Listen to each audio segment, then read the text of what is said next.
नमस्कार दोस्तों, आज हम वलय का अभिलक्षण के बारे में जानेंगे। Characteristic of a ring. मान लीजिए R प्लस क्रॉस एक वलय है। यदि n एक धन पूर्णांक विद्यमान इस प्रकार हो कि n dot a is equal to 0, जहाँ जो a है वो वलय R का कोई एलिमेंट होगा, तो R परिमित अभिलक्षण का वलय कहलाता है। यानी ये जो n डॉट a है ये वलय का अभिलक्षण हो गया। दूसरा है पूर्णांक के प्रांत तथा फील्ड का अभिलक्षण। किसी पूर्णांक के प्रांत अथवा क्षेत्र D का अभिलक्षण वह न्यूनतम धन पूर्णांक है जिसके लिए n dot e is equal to 0। यहाँ पे न्यूनतम धन पूर्णांक n ही है और e है वो इसका जो गुणनतत्समक है वो है। तो ये वलय का ये पूर्णांक के प्रांत के लिए है और ये वलय के लिए है। वलय में एलिमेंट आता है R का कोई और इसमें E आता है तत्समक। इसके बाद हम बात करेंगे किसी पूर्णांक के प्रांत का अभिलक्षण या तो शून्य होता है या अभाज्य संख्या होता है या प्राइम नंबर होता है। पूर्णांक के प्रांत और फील्ड ये दोनों के लिए है। ये थ्योरम 2018, 2009, 11 और 13 में आई हुई है। इम्पोर्टेंट थ्योरम है, तो चलिए शुरू करते हैं। इसमें हमें दिया हुआ है कि किसी पूर्णांक के प्रांत, मान लिया एक D है पूर्णांक के प्रांत और उसका अभिलक्षण P है। तो थ्योरम 1.7 माना किसी क्षेत्र या प्रांत D प्लस क्रॉस, क्योंकि द्विधारी संक्रिया होना जरूरी है, D प्लस क्रॉस का अभिलक्षण P है। इसने अभिलक्षण P मानने के लिए बोला है। अभिलक्षण P है, तब क्या होगा, तब यानी n dot P is equal to 0। यहाँ पे जो n है वो न्यूनतम धन पूर्णांक घात पूर्णांक, इसमें एक मिनट, ऐसा धन पूर्णांक धनात्मक पूर्णांक है, इसमें न्यूनतम धनात्मक पूर्णांक है। पूर्णांक विद्यमान नहीं है कि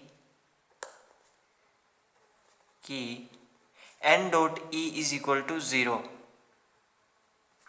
इसने क्या किया कि इसने मान लिया भी n का जो न्यूनतम धनात्मक पूर्णांक है वो अगर विद्यमान नहीं हो तो तब क्या होगा, तब n dot e is equal to 0 होगा। इसके बाद अब ये क्या करेगा, अगर हो तो क्षेत्र का अभिलक्षण शून्य होगा। 0 कैसे होगा ये मैं आपको बताता हूँ। अगर न्यूनतम धन पूर्णांक उसमें विद्यमान ही नहीं है और क्षेत्र के लिए और प्रांत के लिए ई तत्समक है, यानी गुणन तत्समक इसमें यूज हो रहा है, तो उसकी जो वैल्यू होती है वो 1 होती है। तो ये 0 तभी होगा जब n जो है वो विद्यमान नहीं होगा या उसकी वैल्यू 0 होगी, तब उसका अभिलक्षण शून्य होगा। ये तो हो गया केस फर्स्ट में जब अभिलक्षण शून्य होगा।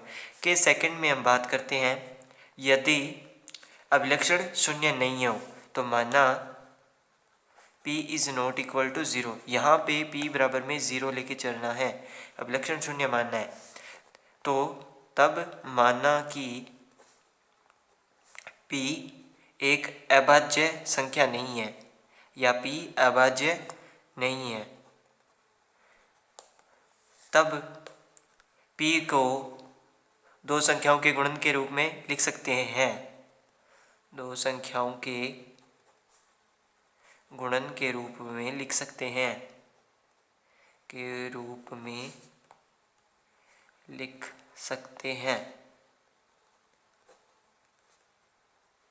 तो P is equal to P1 P2।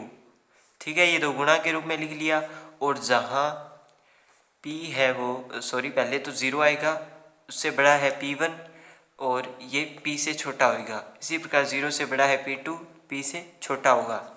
यदि क्षेत्र व प्रांत का अभिलक्षण P हो, यदि क्षेत्र व प्रांत का अभिलक्षण कैरेक्टरिस्टिक अभिलक्षण P है तो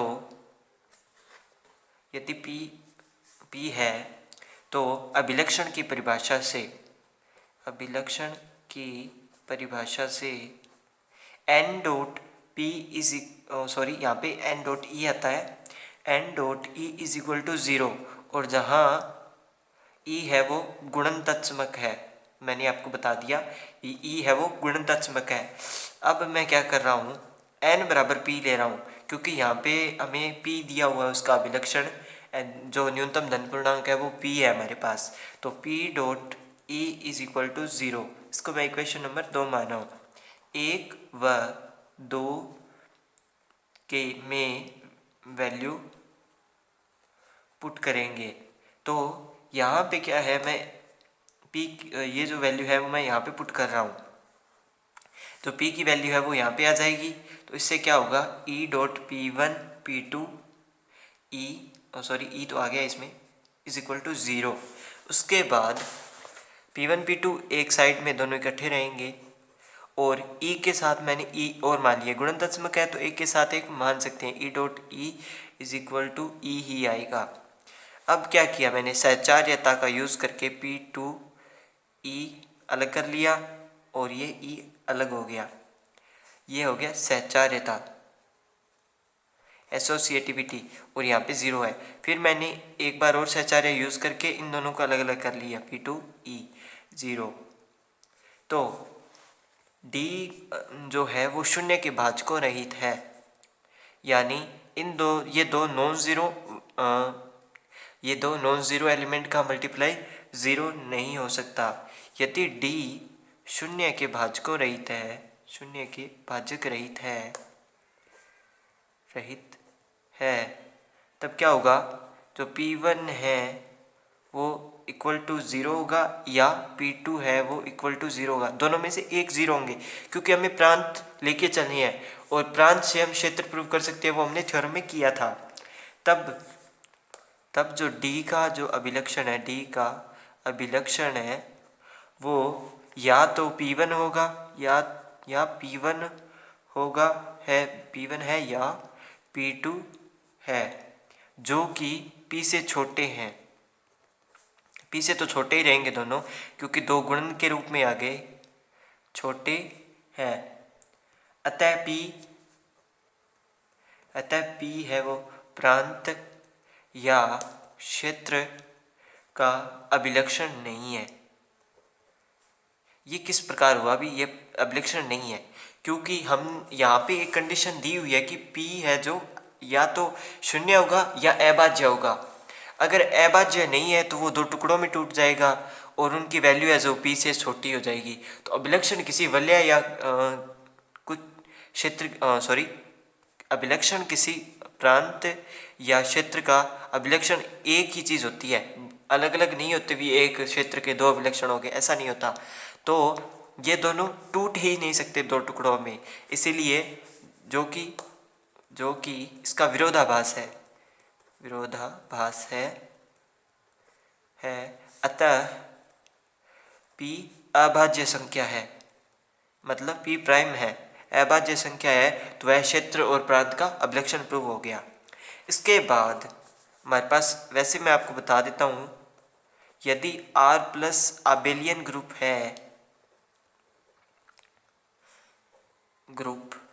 ये बुक में नहीं है लेकिन मैं वैसे बता रहा हूँ, तब यदि G है वो कंटेन इज और इक्वल है R के, G R में कंटेन करा है, इक्वल है, और फॉर ऑल A और B है वो G के है, तो A भी G का होगा, B भी G का होगा, तो AB भी G का होगा।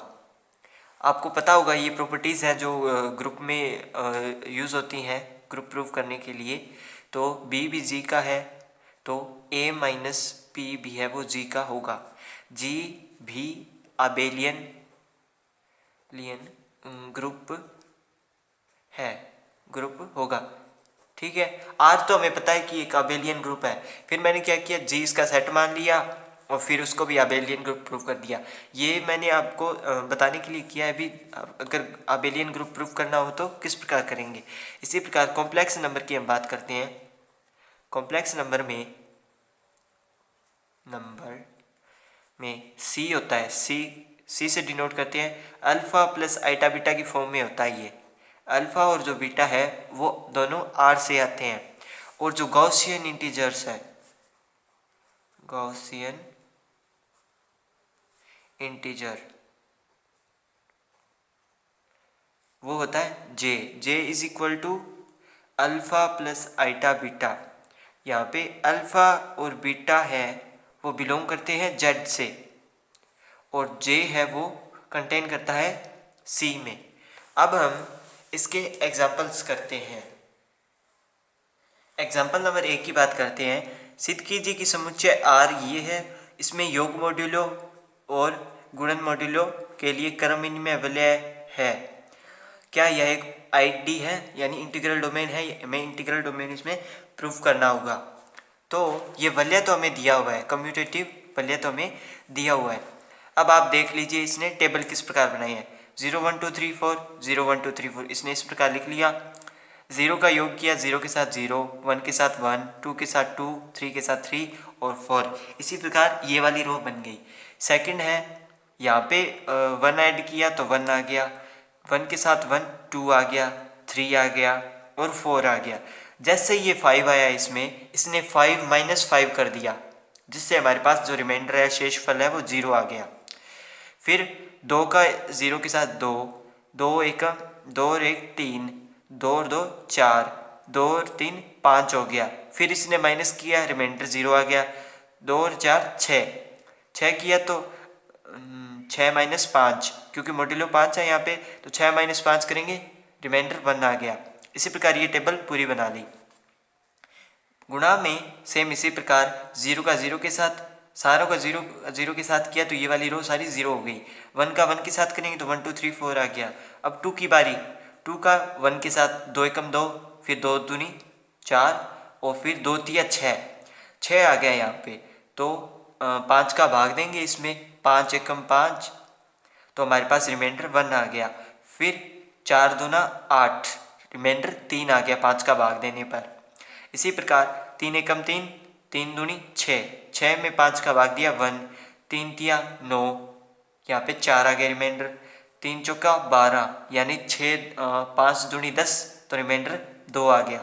इसी प्रकार 4 का मल्टीप्लाई 4, फिर 4 दूनी 8, भाग दिया 3 आ गया। 4 तिया 12, 5 दूनी 10, तो यहाँ पे रिमाइंडर 2 रह गया। 4 चौके 16 में 5 तिया 15, तो 1 आ गया। 16 माइनस 15, 1 बच गया इसमें। तो इस प्रकार ये टेबल तैयार हो गई। अब हमें इसे एक आईडी प्रूफ करना है, तो इसके लिए सबसे पहले हमें इसे आबेली ग्रुप या क्रम विनिमय ग्रुप प्रूफ करना होगा। तो जो r प्लस 5 है, हम इसमें योग मॉड्यूलो की बात करते हैं, तो इसमें r जो प्लस 5 है वो क्रम विनिमय है, क्योंकि आप 0 प्लस 1 कीजिए या 1 प्लस 0 कीजिए, वो 1 आएगा। फिर 1 2 3 4, इनके जो प्रतिलोम है वो 4 3 2 1 हैं। किस प्रकार कि 1 को अगर हम 4 से जोड़ते हैं तभी हमारे पास 0 आएगा। प्रतिलोम का मतलब क्या है कि अगर मैं A इन्वर्स के साथ A करूं तो वहाँ पे E आना चाहिए, और योग के लिए जो E है वो 0 है। ठीक है, तो यहाँ पे 1 प्लस 5 मॉड्यूलो और 4 किया तो 4 और 1 5 आ गया, 5 माइनस 5 0, यानी तत्समक आ गया। तो ये इसका प्रतिलोमी हो गया। तो इस प्रकार ये जो है एक तरीके से आबेली ग्रुप प्रूव हो गया इसके लिए, जो इसकी सारी चीज़ों को सेटिस्फाई करता है। जैसे 0 को 1 के साथ जोड़ेंगे तो वो 1 में आ गया, यानी इस ग्रुप से कोई भी वैल्यू बाहर नहीं जा रही, तो ये एक तरीके से क्लोज्ड भी है। और अगर मैं 1 प्लस 2 प्लस 3 ये भी करके देखूं, यानी यहाँ पे 5 भी लगा दूं, तो ये क्या होगा, 3 और 2 5, 0 आ गया, 0 प्लस 5 1, ये 1 आ गया। अगर मैं सहचारी की बात करूं तो भी हमारे पास सेम यही वैल्यू आएगी। और क्रम विनिमय इसमें मैंने बता ही दिया आपको, और प्रतिलोम मैंने आपने ज्ञात करके दिखा दिया।